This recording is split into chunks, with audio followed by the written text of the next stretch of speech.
Thank you very much.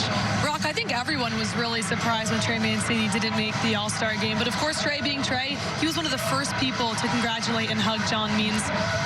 What are your thoughts on him not making the All-Star game? It was shocking. I had a story ready to go. I won't lie. And I had to do a major rewrite there, but we all just made that assumption. And it's presented an awkward situation, I think, for everybody, including for John, who made it a point to say, you know, how much Trey deserved it during his press conference. Trey was one of the first people to hug him. Trey said today John really deserved it. The organization is congratulating their rookie left-hander, but at the same time also pointing out, hey, look at Trey Mancini's stats. That's an obvious snub. So it's unfortunate that this warm and fuzzy story about John Means, who didn't even think he was going to make the club out of spring training, barely did, making the All-Star team, is kind of overshadowed somewhat by Trey not making it. So it's uncomfortable all around. And, you know, Trey was in great spirits today. He knew he wanted to talk to him, so he went to his locker, nodded his head to a member of the PR staff. Come on over, we'll talk about it. He said he went through the 5 stages of grief. He said it was a full day yesterday. He said he was sad, but he woke up this morning with his head held high, not because he slept standing up, I assume, because he decided he needed to push through this. But he admitted he was very sad and disappointed. He said John deserves it 100%, but he was prepared to go. He was excited to tell his family and friends that he was going. He had friends saying, we're going to come to Cleveland. He said, well, hold off. Let's make sure.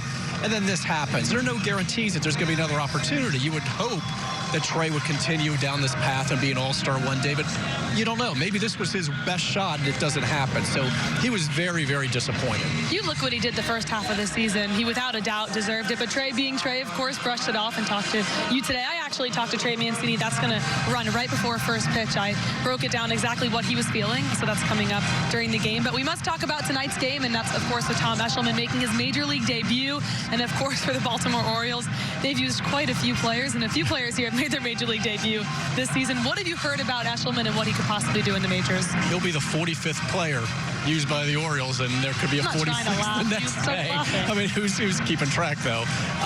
What we know about him, first of all, Michael Elias knows him real well because he drafted him when he was with the Astros and then reacquired him. So, I mean, he obviously likes him, and it's somebody, he's known as a strike thrower, makes him put the ball in play, let the defense work. Otherwise, we really don't know. It's not like there's a lot of velo, but, you know, Brandon Hyde's like, there's an opportunity here. So, you know, if he does really well, maybe he sticks around. He said there's opportunities for everybody at this point. They needed somebody. They're bringing him up. They'll take a look. As Brandon said, you never know. He gets here. There's that third deck, even though I think it has a tarp over most of it. You don't know how a pitcher's going to adjust to that. This is an opportunity, or it could be one and done, because they need a starter on Tuesday. So Eshelman very well could make the start tonight and then be optioned afterward.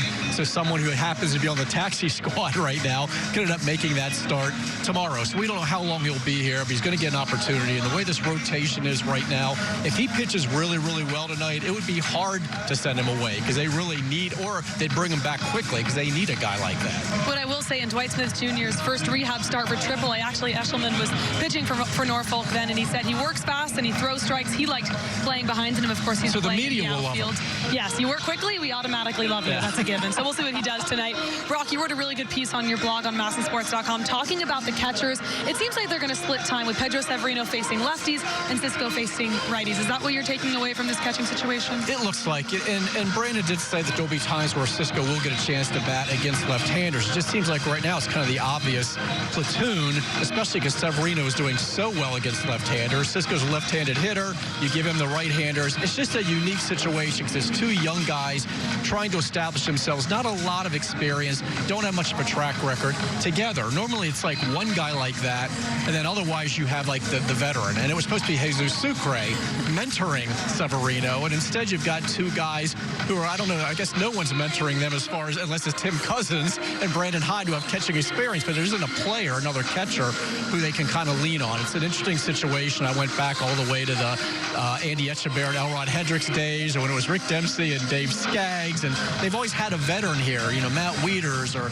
Wellington Castillo and Charles Johnson and guys like that, and all of a sudden it's a whole different setup, but of course this is a rebuild, so I guess we should expect that. Well, going back to Pedro Severino, he's hitting close to .330 against lefties. I didn't know if you thought that was good or not. That's pretty good. That'll keep you in the lineup, at least in a platoon. He could DH as well. That's true. He can do that twice this season. Right. All right. Roch, thank you so much. Thank you.